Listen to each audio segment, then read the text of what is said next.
Binuksan na ho kaninang alas 10 ng umaga ng Department of Migrant Workers ang registration para sa mga kababayan nating naghahanap ng trabaho sa ibayong dagat.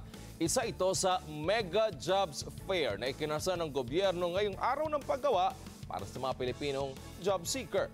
Magbabalita live si Mean Corvera. Mean!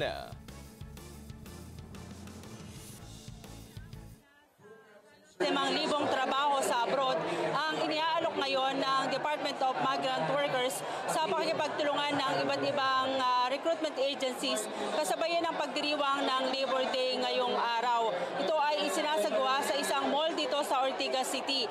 Ayon sa DMW, nakipag-partner sila sa 11 lehitimong recruitment agencies para magbigay ng trabaho sa ating mga kababayan. Kabilang na dyan ang pagiging caregiver, farmer at welder sa Japan, housekeeping sa bansang Jordan at 300 factory workers sa Taiwan.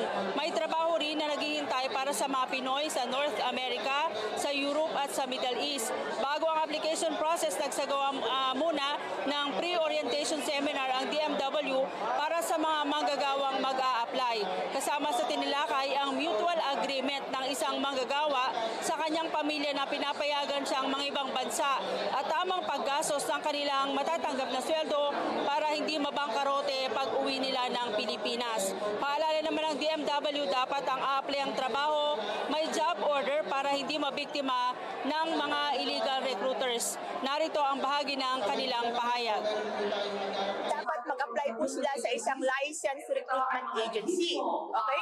Makikita po sa website ng DMW yung listahan ng lahat po ng licensed recruitment agencies.